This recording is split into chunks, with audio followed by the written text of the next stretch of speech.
1장 12절에서 21절입니다. 오늘부터 시작해서 저희가 5주에서 6주가량 큰 주제는 왜 믿는가라는 주제입니다. 왜 믿는가라는 주제를 가지고 말씀을 나누면서 특별히 오늘은 답이 되는 믿음이죠. 그런 소주제가 있습니다. 답이 되는 믿음. 이 주제를 가지고 성경에 대해서 먼저 저희가 살펴볼 수 있도록 하겠습니다. 우리 같이 한번 베드로 후서 찾으셨으면 같이 읽도록 하겠습니다. 제가 12절 읽고 13절 읽으면서 읽겠습니다. 그러므로 너희가 이것을 알고 이미 있는 진리에 서 있으나 내가 항상 너에게 생각나게 하려 하노라.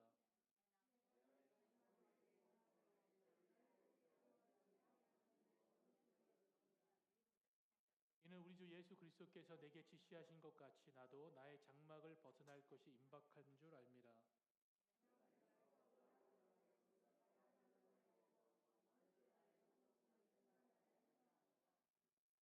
우리 주 예수 그리스도의 능력과 강림하심을 너에게 알게 한 것이 교묘히 만든 이야기를 따른 것이 아니요 우리는 그의 크신 위엄을 친히 본 자라.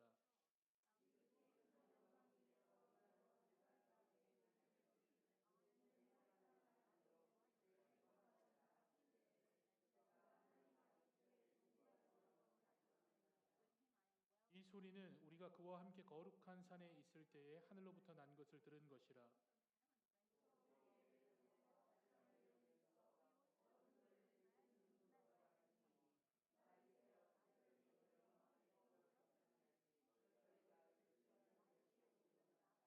먼저 알 것은 성경의 모든 예언은 사사로이 풀 것이 아니니 예언은 언제든지 사람의 뜻으로 낸 것이 아니요 오직 성령의 감동하심을 받은 사람들이 하나님께 받아 만든 것입니다.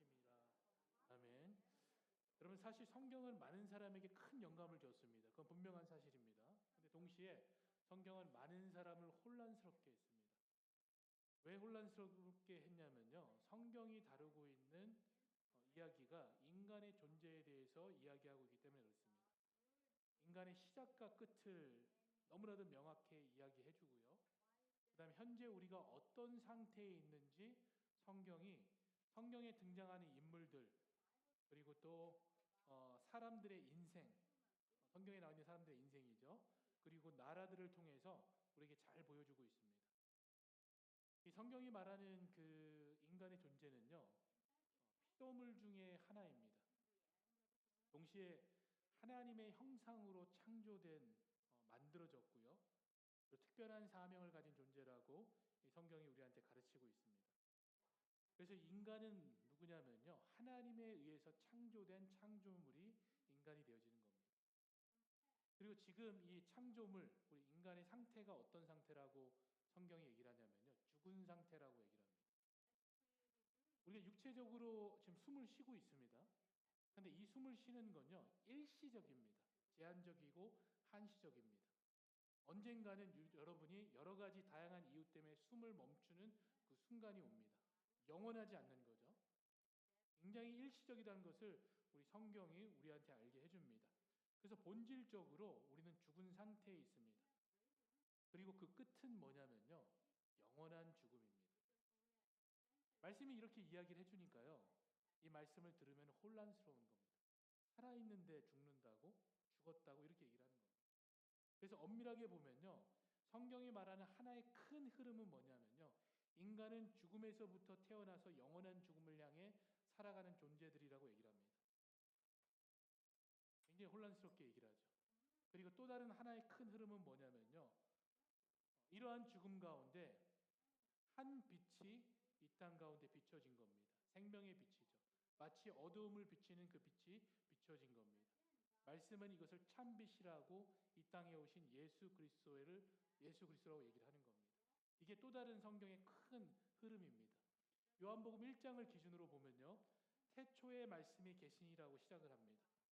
자, 여기서 보면은 말씀을 의인화시킨 것을 보게 됩니다. 사람이 아닌데 마치 사람이 있다라고 얘기한 것처럼 말씀이 계시니라고 얘기를 합니다. 왜냐하면은 이 말씀이 참빛으로 오신 예수 그리스도이기 때문에 그런 겁니다. 그래서 이 말씀인 예수님이 하나님과 함께 계셨고 이 말씀이 곧 하나님이시다라고 선언한 겁니다. 이것이 요한복음의 시작입니다. 그리고 4절에서는 그 안에 생명이 있고 그 생명이 사람의 빛이고 그 빛이 비추어졌다고 합니다. 어둠 가운데 비춰졌다고 얘기를 하죠. 그리고 9절에서는 참빛 곧 세상에 와서 각 사람에게 비추는 빛이 있었다라고 증언하고 있는 겁니다. 여기서 얘기하는 그 빛, 참빛하고 생명하고 말씀이 가르치는 분이 예수 그리스도라는 것은 너무 쉽게 저희가 알 수 있게 됩니다. 그러면서 요한복음이 전하는 메시지가 뭐냐면요. 이 예수 그리스도가 유일한 길이고 진리고 생명이라고 얘기를 합니다. 이 죽음에서부터 영원한 죽음으로 가는 이 비참한 인생 가운데서 우리를 건져낼 수 있는 유일한 구원자가 바로 예수 그리스도라고 전하고 있는 게 바로 요한복음입니다. 그리고 그 사실을 증거하고 있는 게 전체 성경 66권입니다. 그 66권이 얘기하고 전달하는 메시지가 바로 예수 그리스도가 우리의 유일한 구원자라는 겁니다. 그래서 요한복음 1장 12절에서는 영접하는 자 곧 그 이름을 믿는 자들에게는 하나님의 자녀가 되는 권세를 주셨으니라고 얘기를 하는 겁니다. 앞으로 줄 것이다가 아니고요. 이미 주셨으니라고 얘기를 하는 겁니다. 주어진 것이죠. 이것을 선언한 겁니다. 그래서 여러분 말씀을 통해서 알 수 있는 사실은 뭐죠? 예수 그리스도가 우리의 유일한 구원자라는 것을 알게 해주고 확증해 주는 겁니다. 우리가 이 사실을 알기 때문에 예수 그리스도를 영접한 겁니다. 믿고 있는 거죠. 그래서 그리스도인들은 이 성경을 어떻게 보느냐에 따라서 여러분이 성경을 보는 관점에 따라서 여러분의 믿음이 참된 믿음인지 아니면 거짓 믿음인지를 구별할 수 있게 되어집니다. 우리가 성경을 볼 때 사실 이 성경이 이 사람이 기록했기 때문에 분명 이 성경은 사람의 생각이 들어갔을 것이라고 생각을 합니다. 그래서 허구일 것이라는 생각을 하게 되는 겁니다. 그리고 여러 가지 이야기들을 보면 그 사람들의 경험과 그리고 또 그 사람의 지식들이 분명히 포함되어서 마치 퍼즐이 맞춰지는 것처럼 하나의 이야기를 만들어낸 것이라고 생각을 할 수도 있습니다. 그래서 거기에 나오는 영웅들이죠. 인물을 통해 가지고 우리가 배울 것은 있다라고 생각을 합니다. 그러니까 좋은 교훈을 주는 그런 본받을 만한 책이다라는 생각을 할 수가 있습니다. 그래서 성경을 볼 때 배울 만하고 어떤 부분은 그냥 지나쳐도 괜찮다라는 그런 관점이 있을 수 있습니다. 근데 여러분 성경은요 소설이 아닙니다. 베드로가 뭐라고 얘기를 하냐면요. 16절 말씀입니다. 우리 주 예수 그리스도의 능력과 광림하심을 너에게 알게 한 것이 교묘히 만든 이야기를 따른 것이 아니요 우리는 그의 크신 위엄을 친히 본 자라고 얘기했습니다. 이 성경을 뭐라고 표현하죠?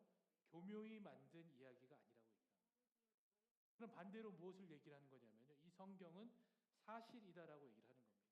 실제적으로 일어난 것이고 앞으로 반드시 일어날 일에 대한 하나님의 약속이다라고 베드로가 얘기를 하는 겁니다. 그리고 베드로 자신이 뭐라고 얘기하냐면요. 스스로 그 일에 대한 자신이 증인이라고 얘기를 합니다. 내가 바로 그것을 증거할 수 있는 증인입니다라고 얘기를 합니다. 근데 당시 시대에는 두세 사람이 있었을 때 그 법적 효력이 있었습니다. 그래서 말씀을 보면요. 우리는이라고 얘기를 합니다. 그것은 뭐냐면요. 나 혼자만이 이 일에 대해서 증인이 아니라 우리가 바로 이 일에 대해서 증인이고 바로 증거라고 얘기를 하는 겁니다. 그러면서 베드로가 무엇을 알게 됐냐면요. 주 예수 그리스도의 능력과 강림하심을 알게 된 겁니다. 여기서 능력이라는 것은 뭐냐면요. 하나님의 영광을 얘기를 하는 겁니다. 그리고 강림은 뭐냐면요. 그 영광 중에 다시 오실 예수님의 모습입니다. 그 사실을 알게 되었다는 겁니다. 그리고 베드로는 그 영광 중에 다시 오실 예수 그리스도를 소망하게 되었습니다. 그리고 성경이 동일하게 말하는 게 뭐죠? 예수 그리스도가 예언대로 다시 오실 것이라는 겁니다. 그래서 구약 자체는요. 오실 예수 그리스도, 우리를 구원할 메시아에 대해서 얘기를 했었고 신약에서는 오신 예수 그리스도를 얘기하고 그리고 우리는 어떤 세대죠? 다시 오실 그 예수 그리스도를 소망하며 살아가는 그 세대에 살아가는 겁니다. 약속대로 그것을 완성하실 것이라는 것을 베드로는 알고 있었고 이것이 성경이 보여주는 주제가 되는 겁니다. 여러분 베드로는 이것을 본인이 간접적으로 경험을 했습니다. 예수님이 베드로를 불러가지고 베드로하고 요한하고 야고보를 데리고 높은 산으로 기도하러 가셨습니다. 근데 기도를 하는데 제자들은 여러분 잘 아시는 것처럼 기도할 때마다 예수님이 기도할 때마다 제자들은 한결같이 뭐하죠? 기도하는 척하고 자고 있습니다. 하다가 잠결에 눈을 딱 떴는데 어떤 모습을 봤냐면요. 예수님 가운데 광채가 나는 겁니다. 그 영광이죠. 그 광채가 나는 모습을 봤는데 그 광채가 나는 과정 가운데에서 그 옆에서 예수님과 함께 얘기하는 사람이 있는데 한 사람은 모세고 한 사람은 엘리야를 본 겁니다. 그 신비로운 광경을 보고 베드로가 어떤 제안을 하냐면요. 예수님, 이곳에다가 하나는 예수님을 위해서 초막을 짓고 또 하나는 모세를 위해서 짓고 또 하나는 엘리야를 위해서 지었으면 좋겠습니다. 그리고 나서 또 경험한 게 뭐냐면요. 구름이 자신을 덮는 광경을 경험한 겁니다. 구름이 자신을 덮었는데 그 안에서 어떤 이야기가 나왔냐면요. 이는 내 사랑하는 아들이라라고 이야기를 하는 겁니다. 이는 나의 아들 곧 택하심을 받은 자니 너희는 그의 말을 들으라는 그 소리를 직접 듣게 된 겁니다. 지금 이 사건은 뭐죠? 베드로가 실제 경험적으로 고백하는 겁니다. 그러면서 표현한 게 뭐냐면요. 그렇기 때문에 성경은 교묘하게 이야기하는 짜집어진 책이 아니라 정말 하나님의 진리라는 것, 실제적인 사건이라는 것, 우리를 향한 하나님의 말씀이라는 것을 알게 해주는 겁니다. 뿐만 아니라 말씀 자체가 이 말씀이 진리라는 것을 스스로 증거하고 있습니다. 우리 성경 한 군데 찾아보겠습니다. 시편 119편 160절입니다. 자, 여기서는 뭐라고 얘기하냐면요. 주의 말씀의 강령은 뭐라고 표현하죠? 진리이오니라고 얘기를 합니다. 주의 의로운 모든 규례는 영원하리이다라고 얘기를 합니다. 하나님의 말씀이 진리고 이 말씀은 영원하다는 겁니다. 성경 스스로가 무엇을 얘기하죠? 하나님의 말씀이 진리라고 얘기를 합니다. 뿐만 아니라 성경 스스로가 그 성경의 저자를 얘기를 하는데요. 디모데후서 3장 16절을 보겠습니다. 자, 이 말씀에 보면은 성경의 저자를 누구라고 얘기를 하냐면요. 모든 성경은 하나님의 감동으로 된 것이라고 얘기를 합니다.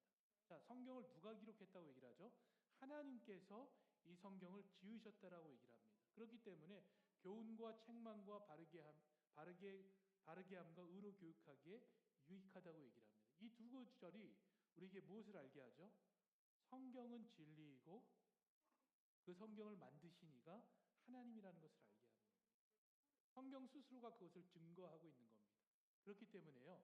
성경은 뭐냐면요. 계시된 하나님의 말씀이 되어지는 겁니다. 우리가 성경이 계시됐다 했을 때 그 계시라는 단어는 어떤 의미냐면요. 하나님께서 사람에게 스스로를 나타내신다라고 할 때 계시라고 사용하는 겁니다. 하나님이 자신을 스스로 나타내시는 것이 계시가 됩니다. 그래서 그 계시를 잘 보여주는 말씀이 어디에 있냐면요. 시편 19편에서 1절에서 4절입니다. 한번 이 말씀을 통해서 하나님께서 스스로를 어떻게 나타내는지 보겠습니다. 자, 여기에 보면은 하늘이 하나님의 영광을 선포하고 궁창이 그의 손으로 하신 일을 나타내는도다. 날은 날에게 말하고 밤은 밤에게 지식을 전하니 언어도 없고 말씀도 없으며 들리는 소리도 없으나 그의 소리가 온 땅에 통하고 그의 말씀이 세상 끝까지 이르도다.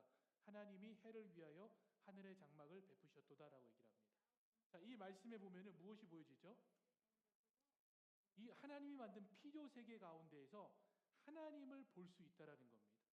하나님이 그 가운데서 스스로를 나타내셨다고 얘기를 합니다. 보여주셨다는 거죠. 그래서 여러분 우리는 지금도 하나님이 만든 이 피조 세계를 보면서 무엇을 볼 수 있죠? 하나님의 영광을 보고 하나님의 일하심을 보고 그것을 통해서 하나님을 알게 되어지는 겁니다. 뿐만 아니라 옆에 있는 배우자와 자녀들을 통해서 보면서 하나님의 능력들, 하나님의 일하심들, 하나님의 형상, 성품들을 우리가 경험하게 되어지는 겁니다. 그래서 이렇게 경험하는 것을 통해서 이렇게 경험하는 것을 뭐라고 표현하냐면요. 일반 계시라는 겁니다. 우리가 일반적으로 그것을 경험할 수 있기 때문에 얘기를 하죠. 근데 일반 계시만 있는 게 아니고요. 특별 계시라는 게 있습니다. 뭔가 특별한 거겠죠. 하나님께서 어떻게 자신을 나타내냐면요. 인간적으로 봤을 때는 사람의 꿈이나 환상들을 통해 가지고 하나님께서 직접 말씀하시는 겁니다. 뿐만 아니라 하나님이 직접 그의 감동으로 쓰신 이 책을 통해서 하나님을 나타내시는 겁니다. 그래서 이 성경책은 뭐가 되냐면요. 특별 계시가 되는 겁니다. 뿐만 아니라 특별 계시 그 자체인 분이 계시죠. 예수 그리스도가 바로 특별 계시가 되는 겁니다. 그래서 우리는 그것을 통해서 무엇을 알 수 있냐면요. 하나님을 알게 되어지는 겁니다. 거기에 대한 좋은 예가 뭐냐면요. 야곱에 대한 이야기입니다. 여러분 우리가 야곱을 잘 알고 있는 것처럼 야곱은 이제 쌍둥이죠.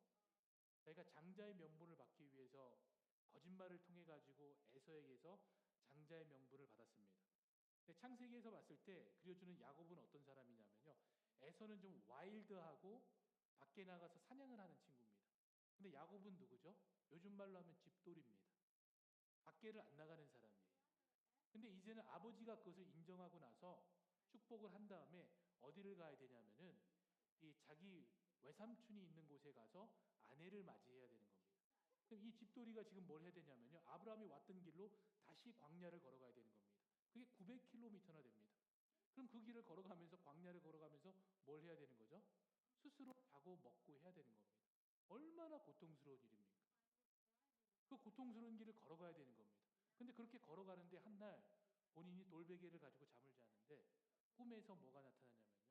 사다리가 하늘에 연결되어지는 꿈을 꾼 겁니다. 그리고 천사가 오르락 내리는 장면을 목격하게 된 거죠. 여기서 사다리는 뭐냐면요. 장차 오실 예수 그리스도를 암묵적으로 보여준 그림자가 됩니다. 사람과 하나님을 연결할 유일한 연결고리가 누구라는 거죠? 예수 그리스도라는 것을 알게 해주는 거죠.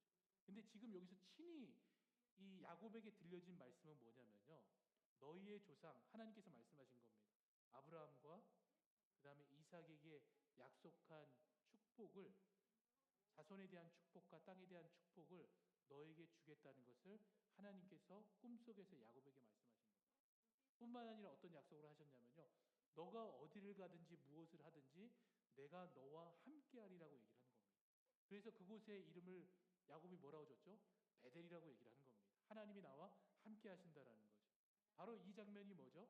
하나님께서 야곱에게 특별 계시를 통해서 하나님이 누구이신지를 나타내는 겁니다.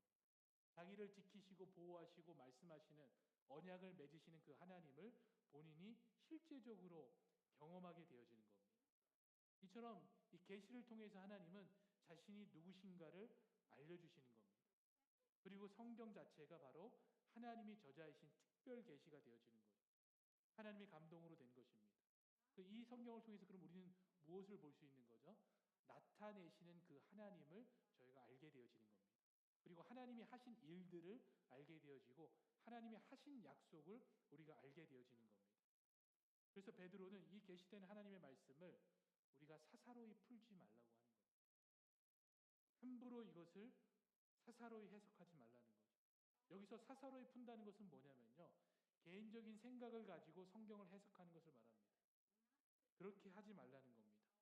성경을 해석하는데 그 기준이 자신의 지식과 경험과 주어진 환경으로 푸는 것이 바로 사사로이 푸는 모습입니다. 신약시대로 생각하면 어떤 사람이냐면요. 거짓 교사들입니다. 그리고 종교인들이죠. 그 사람들이 하나님의 말씀을 사사로이 풀었던 겁니다. 그렇다면 우리가 하나님의 말씀을 이해하기 위해서는 어떻게 해야 될까요? 베드로의 말씀을 통해서 보면요. 하나님의 말씀을 이해하기 위해서는 베드로는 명확하게 제시하는 게 있습니다. 그게 뭐냐면요. 그 방법은 성령을 통해서입니다. 성령의 인도와 도움이 있어야 된다는 건데 성령의 인도와 도움이 있어야 된다고 이야기를 합니다. 왜냐하면 성경을 기록한 사람들도 성령의 감동을 통해서 이 진리의 말씀을 기록했기 때문에 성경을 풀어가는 사람들도 마찬가지로 성령의 감동을 받아서 이 이야기를 풀어가야 되는 겁니다.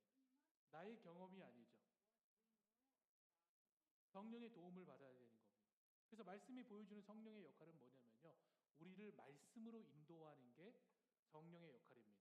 그리고 말씀을 깨닫게 하는 게 성령의 그 역할입니다. 그리고 그 말씀을 우리 마음에 새기게 하는 게 성령의 역할이고 충만하게 하고 그 말씀을 통해서 살아가게 하는 게 누구냐면요. 성령의 역할입니다. 그래서 성령의 충만함이 우리 가운데 있을 때 하나님을 더 깊이 알게 되어지고 궁극적으로 무엇을 누리게 되냐면요. 내가 지금 하나님과 함께 친밀한 관계 속에서 살아가고 있다는 것을 알게 되어지고 하나님의 나라를 경험하게 되어지는 겁니다. 그게 성령이 우리 가운데 충만할 때 누리게 되는 거죠. 근데 그냥 성령이 충만한 게 아니고요. 말씀으로 우리에게 충만케 할 때 이 모든 것들을 우리가 경험하며 살아가게 되어지는 겁니다. 자, 그런데 질문은 이겁니다. 그런데도 여전히 우리가 어떤 질문을 하죠? 목사님, 저는 베드로와 같은 경험이 없습니다. 그런 직접적인 특별한 경험이 없습니다. 구름이 저를 덮지도 않았고 하나님의 음성을 들은 적도 없습니다. 그래서 이 말씀이 특별한 하나님의 계시고 진리의 말씀이라는 것을 믿기가 어렵습니다. 그렇게 질문하시면요. 저도 그런 경험이 없습니다. 저도 저도 뭐 구름이 덮고 하나님께서 경호나 이렇게 하면서 직접 말씀한 그런 경험이 없습니다. 근데 저는 어떤 경험이 있냐면요. 말씀을 통해서 날마다 인격적인 그 하나님을 경험하게 됩니다. 말씀을 통해서 날마다 어떻게 하죠? 하나님께서 저에게 말씀하시는 것을 들으면서 살아가고 있습니다. 그래서 말씀을 통해서 지금 하나님께서 나를 인도하시고 이 말씀이 충분히 하나님을 알기에 충분하고 이 말씀이 나를 구원에 이르는 지혜를 주기에 충분하고 나를 온전케 하고 바르게 하고 의로 교육하기에 충분하다는 것을 이 말씀을 통해서 확인하고 내 스스로가 말씀을 통해서 변화한다는 것을 경험하면서 살아가고 있는 겁니다. 기적 같은 일들이죠. 그렇기 때문에 우리가 무엇을 알게 되는 거죠? 이 말씀이면 우리가 온전케 되어지는데 충분하다는 것을 확신하고 알게 되어지는 겁니다. 왜냐하면 이 말씀이 하나님의 감동으로 되어진 것이기 때문에 그렇습니다. 그래서 우리는 이 말씀을 통해서 날마다 기적 같은 일들을 실제적으로 경험하며 살아가는 겁니다. 그게 저희 사실이죠. 그리고 실제적 기적은 뭐냐면요. 성경 그 자체만 생각해봐도 이건 기적 같은 일입니다. 여러분 성경이 2000년 동안 기록됐습니다. 저자가 40명이죠. 근데 그 저자들은 누구냐면요. 의사도 있고 왕도 있고 어부도 있고 농부도 있습니다. 그런데 이 사람들이 서로 다른 공간에서 말씀을 썼는데 이 각 계층의 사람들이 기록을 한 그 내용들이 어떻죠? 동일한 내용이 그 가운데 기록되어져 있는 겁니다. 이게 어떻게 저희가 이해가 될 수가 있습니까? 전 세계를 통해서 이 언어가 700여 개라고 7,000개 정도 된다고 얘기합니다. 근데 실제적으로 번역된 게 3,600 언어로 번역되어져 있습니다. 그래서 지금 번역하고 있는 게 3,000개 언어로 번역 중에 있다고 얘기를 하고요. 어떤 고전들이 어떤 좋은 책이 이렇게 번역되어지고 번역되어져 가고 있습니까? 기적 같은 일들이죠. 그런데 성경 자체는요. 실제적으로 정부나 세상으로부터 가장 많이 박해를 받았습니다. 성경에서 보면은 성경 안에도 보면은 성경을 어떻게 하죠? 불태워버리고 찢어버립니다. 로마 시대 가운데 실제로 성경을 불태워버렸습니다. 종교개혁 시대 가운데는 카톨릭에서 어떻게 했죠? 사제들만 성경을 읽게 했던 겁니다. 암묵적인 박해죠. 많은 사람들이 성경을 못 읽게 하는 겁니다. 왜냐하면 성경이 능력이 있기 때문에 그런 겁니다. 뿐만 아니라 지금도 마찬가지죠. 지하교회가 있는 교회들은 그 나라가 무엇을 하고 있는 거죠? 성경을 읽지 못하게 하는 겁니다. 그러면 이게 왜 사람들이 그렇게 할까요? 왜냐하면 이 성경이 그냥 쓰여진 책이 아니기 때문에 그렇습니다. 이 성경이 하나님께서 계시하신 말씀이기 때문에 살아있는 하나님의 말씀이기 때문에 사람들이 그렇게 하는 겁니다. 분명 당시 교회에서도 베드로가 있었던 그 교회에도 이 특별한 경험이 없다는 것을 이야기한 분들이 있는 것 같습니다. 그래서 베드로가 19절에서 어떻게 표현하냐면요. 또 우리에게는 더 확실한 예언이 있어 어두운 데를 비치는 등불과 같으니 날이 새어 샛별이 너희 마음에 떠오르기까지 너희가 이것을 주의하는 것이 옳으니라고 얘기를 했습니다. 자, 여기서 보면 뭐가 있다고 얘기하죠? 더 확실한 예언이 있다라고 얘기를 하는 겁니다. 뭐냐면요. 변화산에서 자신이 경험하고 들은 것보다 더 확실한 증언이 있다는 겁니다. 그것이 뭐냐면요. 예수 그리스도의 증거한 이 말씀이라고 얘기를 하는 겁니다. 지금 이 기록할 때는 그게 뭐냐면요. 그 당시에 구약 성경을 얘기를 하는 겁니다. 그럼 이것을 지금 오늘날 우리에게 적용하면은 그 확실한 예언이 뭐죠? 바로 이 예언이 되는 겁니다. 하나님의 말씀이라는 거죠. 이 확실한 예언이 우리에게 있기 때문에 너희들이 더 좋은 것을 갖고 있다는 거죠. 뿐만 아니라 바울은 뭐라고 얘기를 했죠? 어떻게 우리가 믿습니까? 라고 표현했을 때 믿음이 어떻게 생기는지에 대해서 뭐라고 표현했냐면요. 이 로마서 10장 17절 말씀입니다. 저희가 너무 잘 아는 말씀이죠.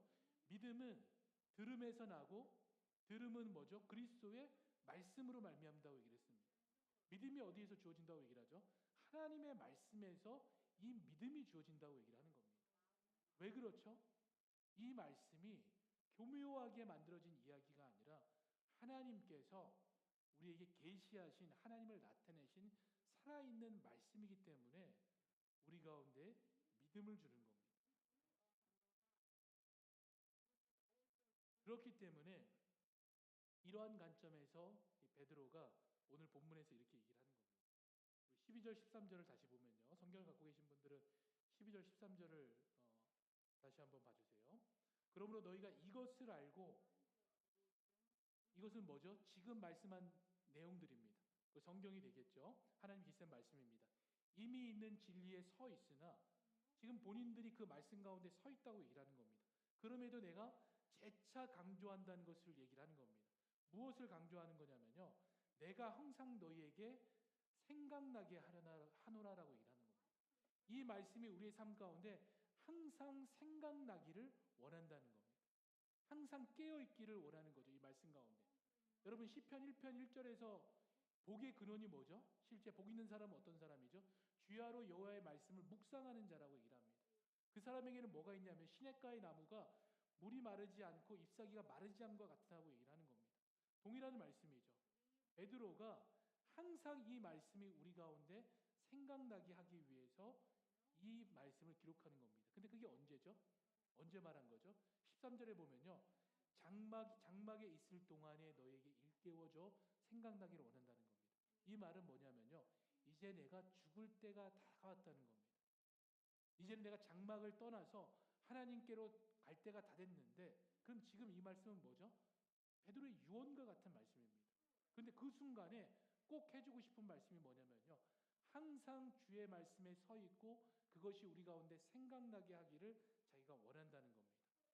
가장 중요한 순간에 베드로가 이야기를 한 겁니다. 왜 그렇죠?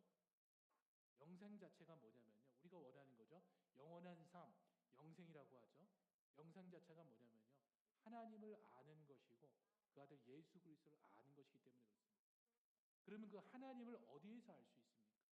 하나님의 말씀을 통해서 우리가 알 수 있기 때문에 그런 겁니다. 뿐만 아니라 그랬을 때 우리가 누릴 수 있는 게 하나님과 함께 살아가는 그 천국을 누릴 수 있기 때문에 베드로가 이렇게 얘기하는 겁니다. 그래서 늘 이 말씀을 생각나게 하고 이 말씀과 함께 살아가라고 얘기를 하는 겁니다. 뿐만 아니라 한 가지 더 중요한 이유가 있습니다. 왜냐하면 이 말씀이 우리를 온전케 하고 변질되지 않게 하기 때문에 그렇습니다. 그래서 3절 4절에 보면요. 성경을 갖고 계신 분들은 찾아보면 좋습니다. 베드로서 1장 3절 4절입니다. 그의 신기한 능력으로 생명과 경건에 속한 모든 것을 우리에게 주셨으니 이는 자기의 영광과 덕으로서 우리를 부르신 이를 알므로 말미암아 이로써 그 보배롭고 지극히 큰 약속을 우리에게 주사 이 약속으로 말미암아 너희가 정욕 때문에 세상에서 썩어질 것을 피하여 신성한 성품에 참여하는 자가 되게 하려 하심이라고 얘기를 합니다. 여러분 우리 인생 가운데 구원에 이르기 위해서 이 말씀이면 충분합니다. 뿐만 아니라 우리가 이 인생 가운데 살아가면서 말씀으로 온전케 되어질 때 이 말씀으로 충분하다는 겁니다. 그리고 하나님을 아는데 하나님을 만나는데도 이 말씀으로 충분합니다. 우리를 바르게 교육하고 의로 교육하기에도 이 말씀으로 충분합니다. 뿐만 아니라 이 말씀은 우리를 변질되지 않게 하고요. 우리의 믿음을 견고하게 하는데도 충분한 겁니다. 그래서 이 말씀이 우리가 그리스도인으로서 가져야 될 예수 그리스도의 신부로서의 그 거룩성을 지키는데도 이 말씀이 충분하다는 겁니다. 여러분 성경은 단순한 책이 아닙니다. 우리를 변화시키는 하나님의 살아있는 말씀이 바로 이 성경입니다. 오늘 베드로후서 1장 말씀을 통해서 우리가 알아야 될 것은 뭐냐면요. 성경이 하나님의 계시이고 진리이며 우리의 믿음을 성장시키는 도구임을 다시 한번 기억해야 되는 겁니다.